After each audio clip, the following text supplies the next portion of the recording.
नमस्कार साथियों। आज की वीडियो में हम बात करेंगे कि किस प्रकार से आप HLO ऐप में जनगणना की प्रविष्टि ऑनलाइन कर पाएंगे। पिछले वीडियो में हमने बताया था कि किस प्रकार से आप HLO ऐप में पंजीयन करने के बाद लॉगिन कर पाएंगे। तो चलिए वीडियो शुरू करते हैं कि किस प्रकार से हम HLO ऐप में अपना जनगणना कार्य 2027 पूर्ण करेंगे। तो जैसे कि जैसे ही आप HLO ऐप को ओपन करते हैं तो आपके सामने ये वाला पेज दिखाई पड़ जाता है। तो आपने पंजीयन करते समय जो पिन बनाया हुआ था उस पिन को यहाँ पे आपको दर्ज कर लेना है।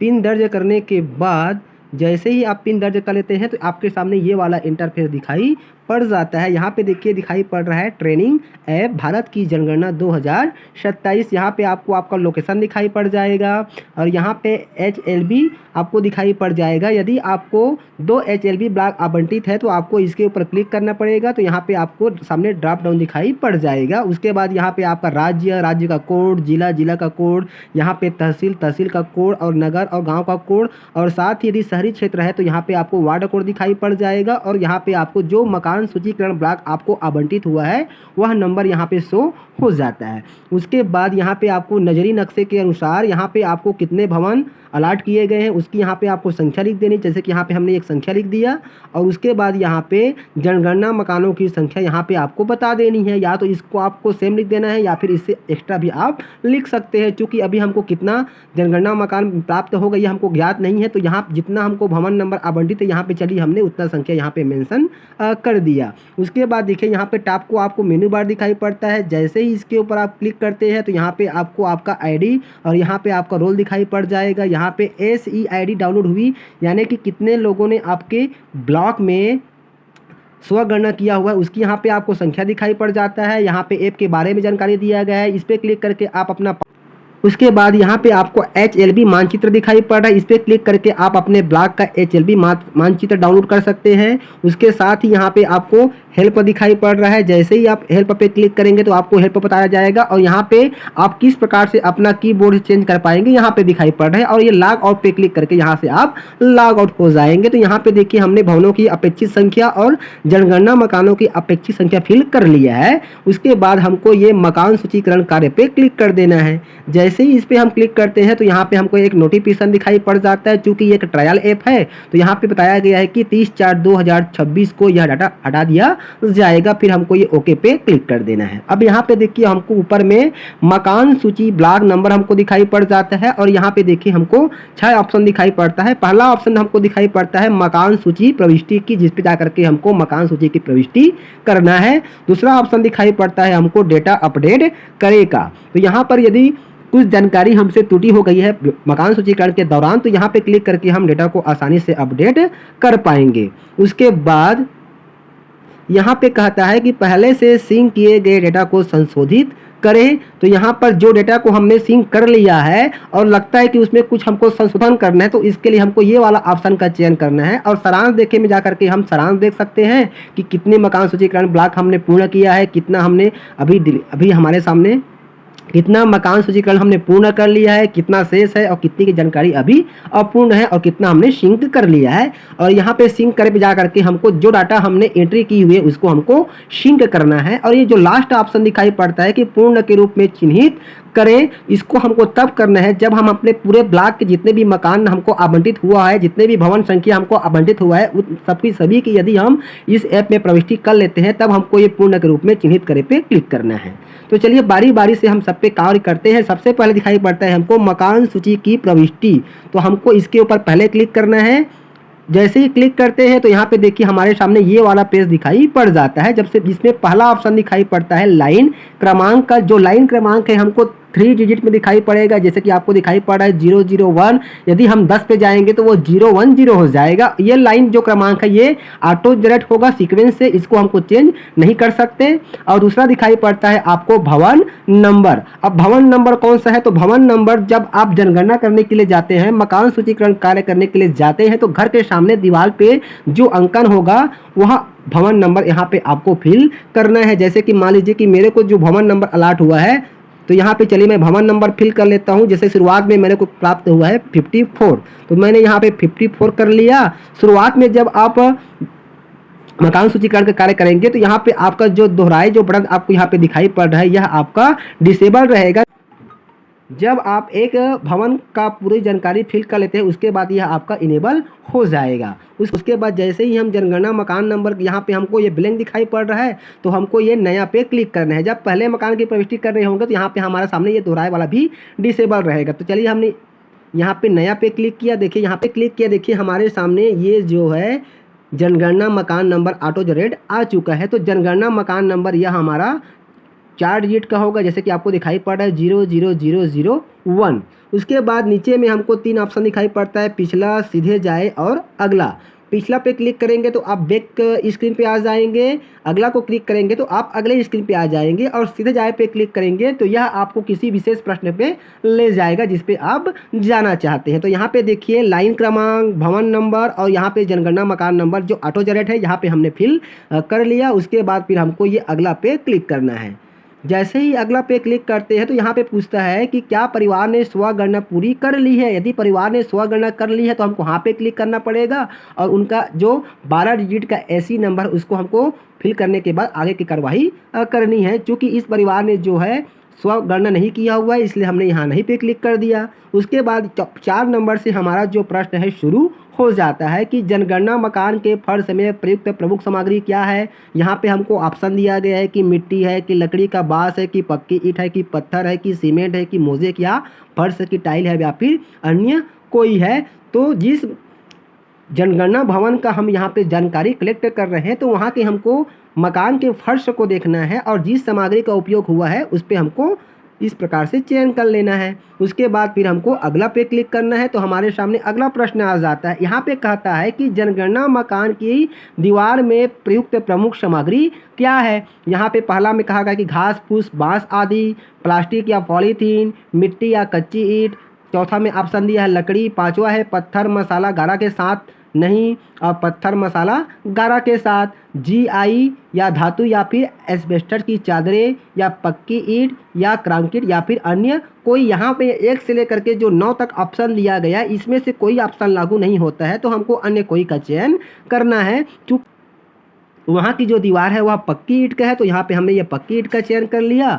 उसके बाद फिर हमको अगला पे क्लिक कर देना है। अगला पे जैसे ही हम क्लिक करते हैं तो यहाँ पे देखिए हमारा 6वां प्रश्न शुरू हो जाता है कि जनगणना मकान के छत में प्रयुक्त सामग्री क्या क्या है। और साथ ही यहाँ पे हमारे सामने लाइन क्रमांक, साथ ही हमारे सामने यहाँ स्क्रीन पे लाइन क्रमांक हमें लेफ्ट साइड पे दिखाई पड़ जाता है और जनगणना मकान नंबर हमको राइट साइड पे ऑटोमेटिक शो होते जाएगा हर पेज में। तो यहाँ पे जनगणना मकान की छत में प्रयुक्त प्रमुख सामग्री क्या क्या है यहाँ पे हमको ऑप्शन दिखाई पड़ रहा है और जो ऑप्शन चयन होगा उसका हमको यहाँ पे चुनाव कर लेना है। 1 से लेकर 9 तक की जानकारी यदि यहाँ पे लागू नहीं होता है तो हमको ये 0 ऑप्शन अन्य कोई का चयन करना है।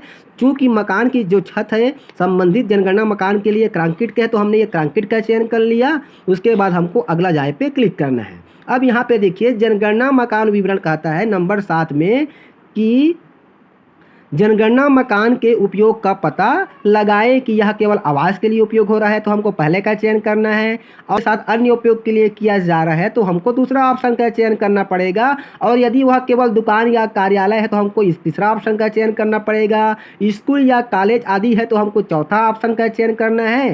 होटल, लॉज या गेस्ट हाउस आदि है तो हमको 5वां ऑप्शन का चयन करना है। अस्पताल, डिस्पेंसरी आदि है तो 6वां ऑप्शन का चयन करना है। फैक्ट्री, वर्कशॉप या वर्कशेड आदि है तो 7वां ऑप्शन का चयन करना है। पूजा स्थल है तो हमको 8वां नंबर का चयन करना है। और इसके अतिरिक्त यहाँ पे जो ऑप्शन दिया है इसके अतिरिक्त किसी अन्य कार्य के लिए उपयोग किया जाता है तो हमको नीचे में ऑप्शन दिया गया है 0 खाली है का उपयोग करना है और अन्य गैर आवासीय उपयोग में किया जाता है तो हमको 9वें ऑप्शन का चयन करना है। इस तरह से यदि हम नंबर 7 में 1 या 2 का चयन करते हैं तो हमारा जो अगला ऑप्शन है वह हमारा इनेबल रहेगा और यदि अन्य का चयन करेंगे तो बाकी जो प्रश्न का ऑप्शन है वह हमारा डिसेबल हो जाएगा। क्योंकि हम यहाँ पे जिस जनगणना मकान का सर्वे कर रहे हैं वह आवास सह अन्य उपयोग का है तो हमने ये सेकंड ऑप्शन चयन कर लिया। जैसे ही आप सेकंड ऑप्शन का चयन करेंगे तो यहाँ पे आपको पूछेगा कि वास्तविक उपयोग दर्ज करें तो यहाँ पे हम लिख देते हैं आवास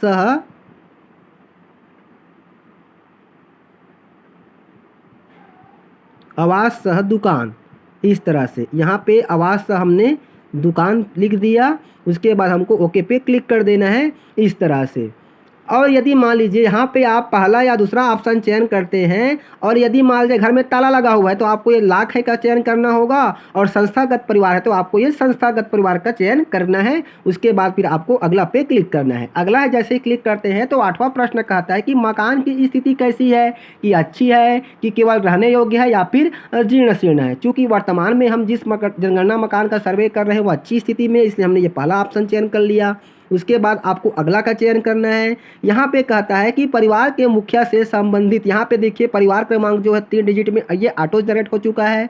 10वां प्रश्न कहता है कि इस परिवार में सामान्यतः रहने वाले व्यक्तियों की, यानी कि इस जनगणना मकान में टोटल कितने सदस्य रहते हैं उसकी यहाँ पे हमको संख्या लिख देनी है। चलिए यहाँ पे 6 सदस्य रहते हैं तो यहाँ पे हमने 6 कर दिया। फिर यहाँ पे पूछता है कि परिवार के मुखिया का नाम क्या है, तो यहाँ पे हमको जो परिवार का मुखिया है उसका यहाँ पे हमको नाम लिख देना है। नाम लिखने के बाद हमको आगे पे क्लिक कर देना है। चलिए एग्जांपल के लिए हम यहाँ पे नाम लिख दिया। मान लीजिए कि परिवार के मुखिया का नाम है इस तरह से शंकर, तो यहाँ पे हमने ये शंकर लिख दिया। इस तरह से यहाँ पे जो भी जानकारी हम आपको बता रहे हैं केवल यह एक डेमो स्वरूप है, इसका किसी भी व्यक्ति से कोई लेना देना नहीं है। तो यहाँ पे उसके बाद हमको ये अगला पे क्लिक करना है। अगला पे जैसे ही क्लिक करते हैं तो यहाँ पे कहता है कि परिवार के मुखिया से संबंधित विवरण, यानी कि अभी अभी हमने जो परिवार का मुखिया का जिसका नाम लिखा है उसके संबंध में ये जानकारी हमको बता देनी है कि उसका लिंग पुरुष है कि स्त्री है कि ट्रांसजेंडर। चूँकि वह पुरुष है तो हमने ये पुरुष का चयन किया। फिर अगला प्रश्न कहता है कि यदि अनुसूचित जाति या फिर अनुसूचित जनजाति या अन्य है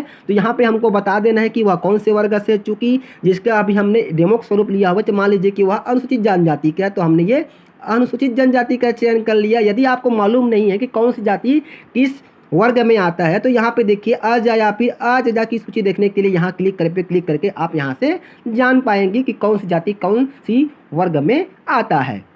उसके बाद फिर हमको ये अगला पे क्लिक कर देना है। जैसे ही अगला पे क्लिक करते हैं तो यहाँ प्रश्न पूछता है कि इस मकान के स्वामित्व की स्थिति क्या है, कि उसके स्वयं का मकान है, कि किराए का परंतु अन्यत्र अपना मकान भी है, कि किराए का है और उनका स्वयं का मकान नहीं है, या फिर अन्य कोई। चूँकि वह स्वयं का है तो हमने ये स्वयं पे क्लिक कर दिया। फिर यहाँ पे कहता है कि रहने के लिए उपलब्ध कमरों की संख्या। अब यहाँ पे देखिए रहने के लिए उपलब्ध कमरों में किसको किसको शामिल करना है, तो रसोई गृह, स्नान गृह, शौचालय, कोठरी, गलियारा और बरामदे को शामिल नहीं करना है। इसमें रहने का कमरा, शयन कक्ष, खाने या डाइनिंग का कमरा, ड्राइनिंग रूम, अध्ययन कक्ष, नौकर का कमरा और इसी प्रकार के अन्य कमरों को इसमें शामिल करना है। यानी कि रसोई गृह जो है, स्नान गृह है, शौचालय है, स्टोर रूम है, गलियारा है और बरामदा को हमको रहने योग्य कमरा के रूप में शामिल नहीं करना है। क्योंकि इस परिवार में मान लीजिए हमने 2 डाल दिया तो यहाँ पे 2 लिख दिया। उसके बाद कहता है कि इस परिवार में रहने वाले विवाहित दंपतियों की संख्या। अब जैसे कि हमने इस परिवार में कुल कितने मेंबर हमने डाले हैं, 6 डाला है, तो अधिकतम इस परिवार में विवाहित दंपतियों की संख्या 3 हो सकती है, उससे ज़्यादा नहीं हो सकता है।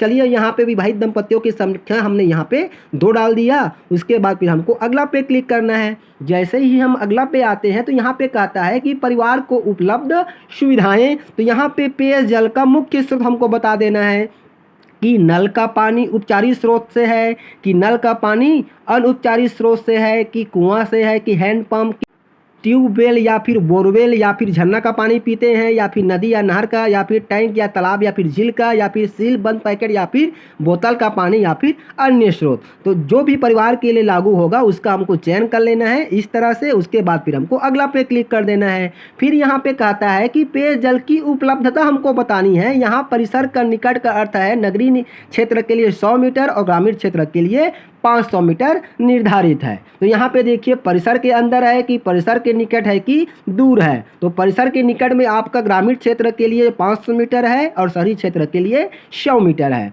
तो चूँकि मान लीजिए कि परिवार को का जो पेयजल की उपलब्धता है वह परिसर के अंदर है तो हमको इस पर क्लिक कर देना है, अन्यथा हमको दूसरा ऑप्शन का चयन करना पड़ेगा, और दूर है तो हमको तीसरा ऑप्शन का चयन करना पड़ेगा। फिर हमको अगला पे क्लिक कर देना है। फिर यहाँ पे पूछता है कि प्रकाश का मुख्य स्रोत क्या है, कि परिवार का जो प्रकाश का मुख्य स्रोत क्या है हमको बता देना है कि पहला बिजली है, कि दूसरा मिट्टी का तेल है, कि तीसरा सौर ऊर्जा है, चौथा अन्य तेल, या फिर पांचवा अन्य, या फिर छठवां प्रकाश रहित। तो जिस परिवार जनगणना मकान का आप सर्वे कर रहे हैं तो उनके अनुसार जो जानकारी बताई जाएगी उस पर हमको इस तरह से टिक करके अगला पे क्लिक करना है तो अगला प्रश्न आ जाएगा। अगला जो प्रश्न हमारा है 20वां प्रश्न, वो हमारा शौचालय की सुलभता से संबंधित है। यदि परिवार में शौचालय उपलब्ध है तो हाँ है, तो यहाँ पे 3 ऑप्शन दिया गया है कि पहला केवल परिवार के लिए, दूसरा है अन्य परिवार के साथ साझे में, और तीसरा है सार्वजनिक शौचालय। अब यहाँ पे देखिए, केवल परिवार के लिए यानी कि कॉमन एक ही परिवार जो है, जितने मेंबर है वह उस शौचालय का उपयोग करते हैं, तो हमको पहला ऑप्शन का चयन करना है।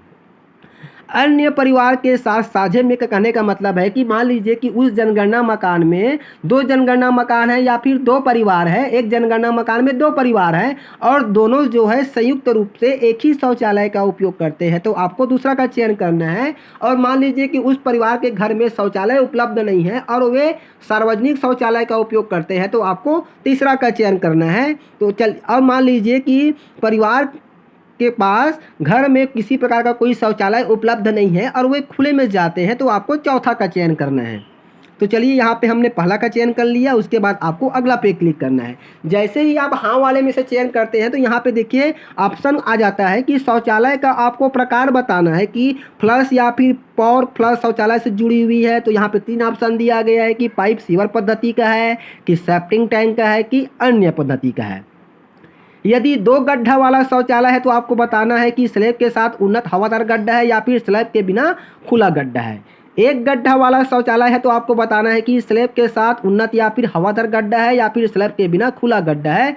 और यदि सर्विस शौचालय है तो आपको यहाँ बताना है कि मानव मलमूत्र व्यक्ति द्वारा हटाया जाता है, मानव मलमूत्र हटाने के लिए जानवरों का उपयोग किया जाता है, या मानव मलमूत्र हटाने के लिए खुली नाली का उपयोग किया जाता है। तो संबंधित परिवार के लिए जो लागू होता है उसका आपको इस तरह से चयन करने के बाद अगला पे आपको क्लिक कर देना है। उसके बाद अगला कहता है 22वां प्रश्न कि गंदे पानी की निकासी किससे जुड़ी हुई है। ढकी नाली से है, कि खुली नाली से है, कि किसी भी नाली से नहीं है। यदि खुली है तो आपका खुली का चयन करना है और इस तरह से आगे पे क्लिक करना है। फिर पूछता है परिसर के अंदर स्नान सुविधा की उपलब्धता। यहाँ पे देखिए हाँ कहते हैं तो 2 ऑप्शन है कि स्नान गृह और दूसरा है छत के बिना अहाता, यानी कि छत तो नहीं है लेकिन चार ओर से उसको घेरा किया गया है लेकिन छत नहीं है। और यदि मान लीजिए स्नान गृह नहीं है तो आपको तीसरा ऑप्शन नहीं का चयन करना है। चूँकि स्नान तो गृह है लेकिन बिना छत का अहाता वाला है, तो हम इसको दूसरे का चयन कर लेते हैं। फिर आपको अगला पे क्लिक करना है। फिर यहाँ पे आ जाता है रसोई घर और एलपीजी पीएनजी गैस कनेक्शन की उपलब्धता। रसोई घर में खाना पकाते हैं तो यहाँ पे 2 ऑप्शन है कि पहला कि एलपीजी या फिर पीएनजी गैस कनेक्शन उपलब्ध है, या एलपीजी पीएनजी गैस कनेक्शन उपलब्ध नहीं है। दूसरा, घर के भीतर खाना पकाते हैं परंतु रसोई घर में नहीं। इसके लिए भी 2 ऑप्शन दिया गया है कि रसोई यहाँ पर भी 2 ऑप्शन दिया गया है कि एलपीजी या फिर पीएनजी गैस कनेक्शन उपलब्ध है, एलपीजी या फिर पीएनजी गैस कनेक्शन उपलब्ध नहीं है।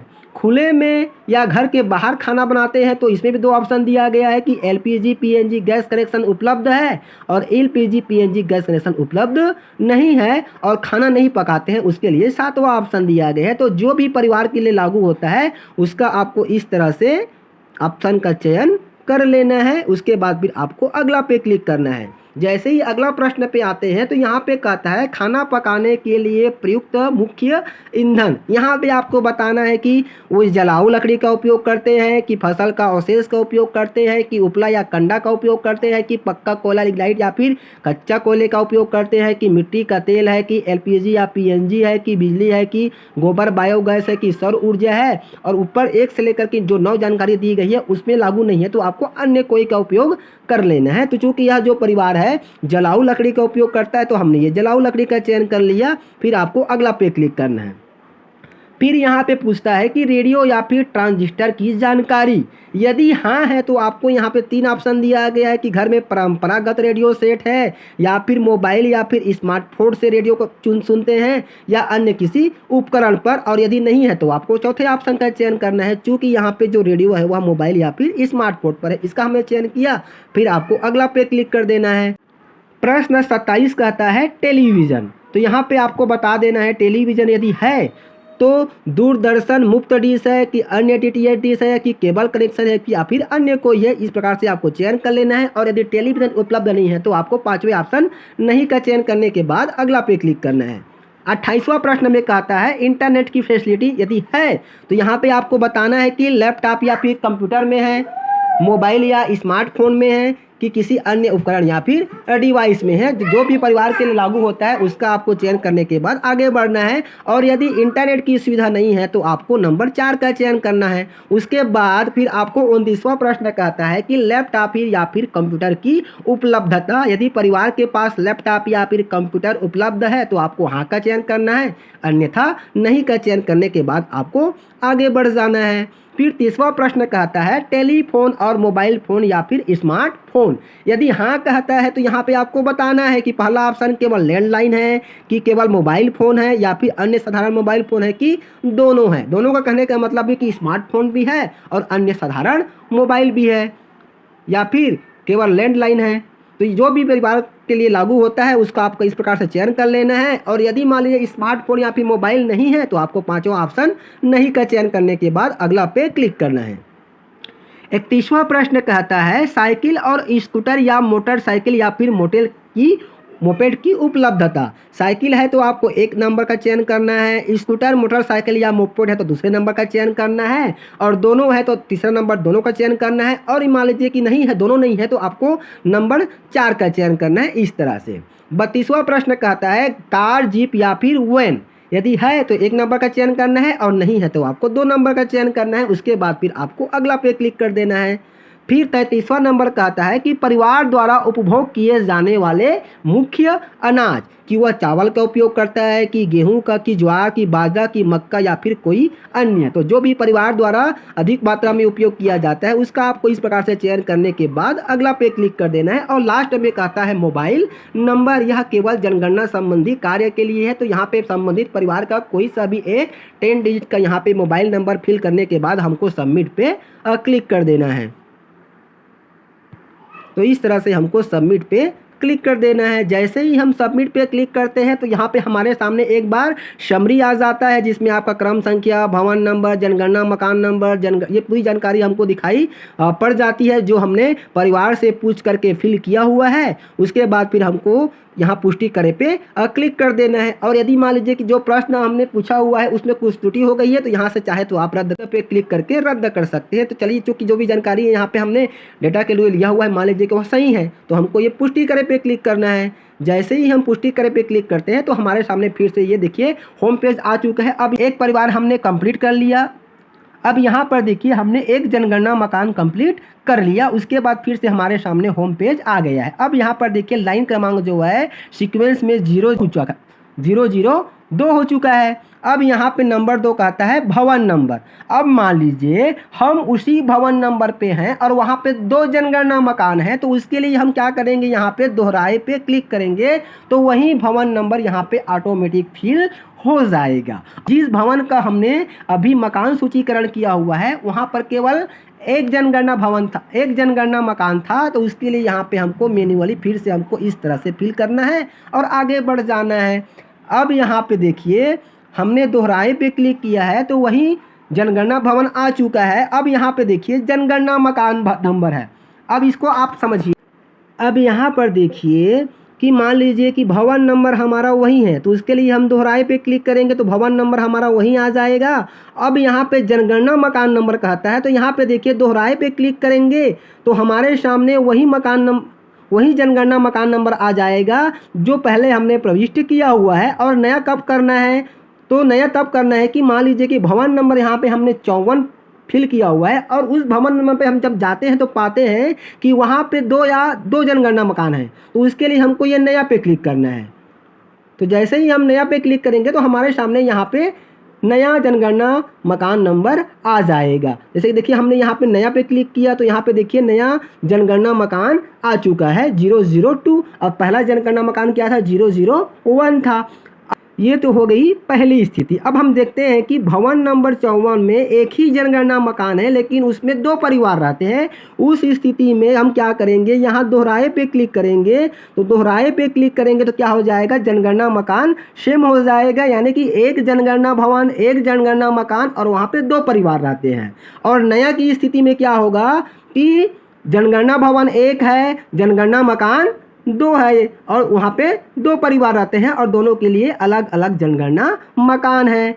और मान लीजिए कि एक ही भवन में 3 जनगणना मकान है, तो जब हम दूसरे की प्रविष्टि कर लेंगे तो जब तीसरे के लिए आएंगे तो फिर से हम ये नया करेंगे तो हमारा तीसरा जनगणना मकान अलॉट हो जाएगा। तो इस प्रकार से आप आसानी से जान गए होंगे कि किस प्रकार से हमको HLO में मकान सूचीकरण और जनगणना की प्रविष्टि करना है।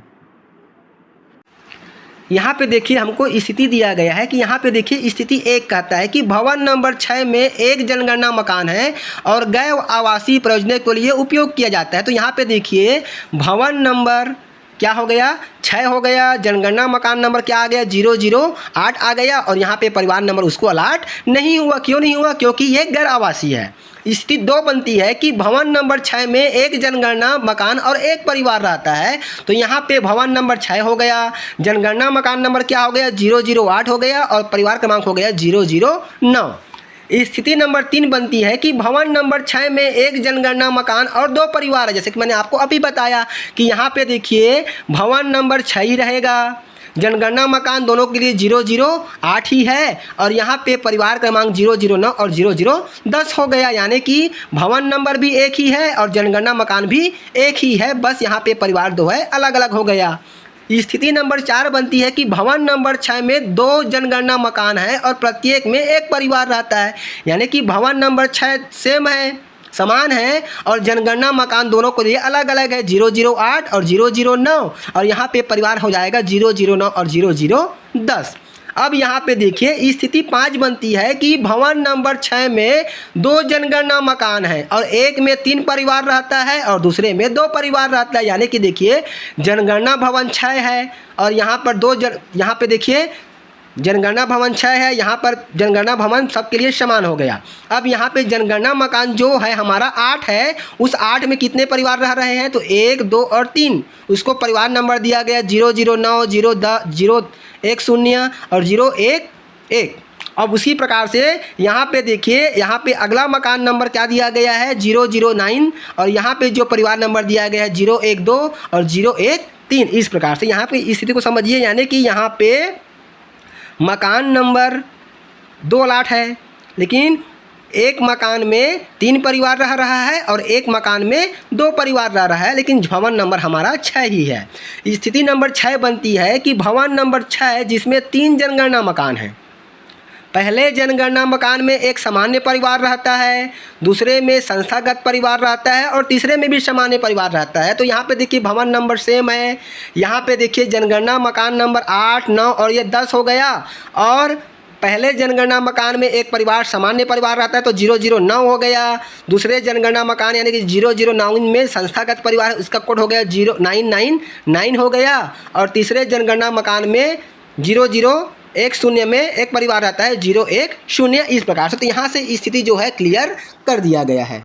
तो पहला कार्य हमने आपको मकान सूचीकरण की प्रविष्टि करके दिखाया। उसके बाद हमको जब जाना है डेटा अपडेट करे में, डेटा अपडेट करे में हम जब जाएंगे तो यहाँ पे हमको दिखाई, हम डेटा अपडेट करे पे क्लिक करते हैं तो यहाँ पे हमको मालूम पड़ जाएगा कि किस भवन नंबर की जनगणना मकान को हमने पूर्ण कर लिया है, कौन सा जनगणना मकान अब भवन नंबर हमारा अपूर्ण है, यहाँ पे हमको दिखाई पड़ जाता है। और यहाँ पे आपको 2 ऑप्शन दिखाई पड़ता है, डिलीट और एडिट का। तो हमको ये एडिट पे क्लिक करके संबंधित की जानकारी को पूर्ण कर लेना है।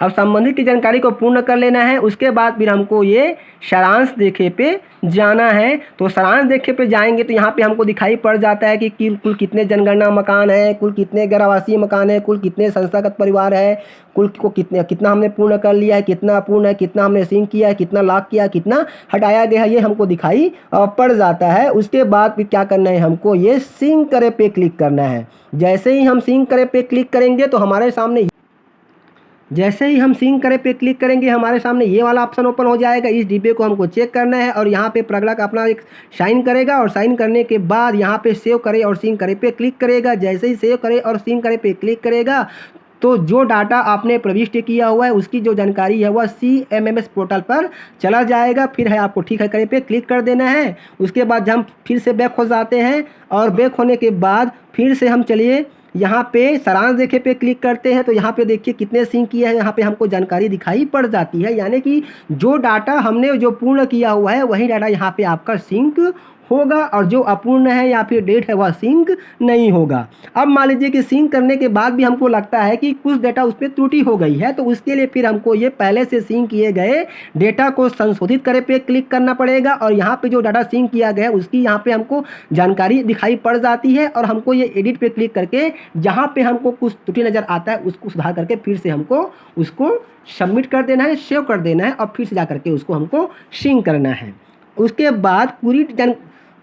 उसके बाद हमारे सामने एक अंतिम ऑप्शन आता है कि पूर्ण के रूप में चिन्हित करेगा। तो यह कार्य हमको कब करना है कि हमारे हमको जो HLB ब्लॉक आवंटित हुआ है उस ब्लॉक में जितने भी हमको जनगणना भवन दी गई है उसकी पूरी जानकारी को जब हम इसमें जानकारी को कलेक्ट कर लेते हैं और डाटा को हम सिंक कर लेते हैं, उसके बाद ही हमको ये पूर्ण के रूप में चिन्हित करे वाले ऑप्शन में जाना है और ये वाला डिब्बा को हमको चेक कर देना है और चेक करने के बाद यहाँ पे साइन करना है और साइन करने के बाद हमको सबमिट पे क्लिक करना है। जैसे ही सबमिट पे क्लिक करेंगे तो यह जो जानकारी है हमारे जो सुपरवाइजर उसके पास चला जाएगा और सुपरवाइजर भी इस डाटा को प्रमाणित करने के लिए अपना साइन करने के बाद फिर सबमिट करेगा। तो इस प्रकार से जानकारी जो है पूरी तरह से सर्वर पे चली जाएगी और एक बार जब हम ये कार्य कर लेते हैं उसके बाद हम यहाँ पर फिर से नए मकान की प्रविष्टि नहीं कर पाएंगे। तो ये जो पूर्ण के रूप में चिन्हित करेंगे यह कार्य हमको सबसे अंत में करना है। तो आई होप साथियों की वीडियो में बताए गए जानकारी के अनुसार से आप समझ गए होंगे कि किस प्रकार से हमको HLO ऐप में मकान सूची की प्रविष्टि का कार्य करना है और किस प्रकार से जानकारी को हमको दर्ज करनी है। इससे रिलेटेड और किसी प्रकार की आपको जानकारी चाहिए तो हमको कमेंट कर जरूर बताएं और आज का वीडियो आपको कैसा लगा हमें कमेंट्स कर जरूर बताएं, क्योंकि आपका एक कमेंट ही हमको मोटिवेट करता है और आगे कार्य करने की प्रेरणा देती है। तो और इसी प्रकार का वीडियो पाने के लिए आप हमारे चैनल को सब्सक्राइब जरूर कर लीजिए। तो फिर मिलते हैं साथियों एक नई जानकारी एक नए वीडियो के साथ, तब तक के लिए साथियों नमस्कार, जय जोहार।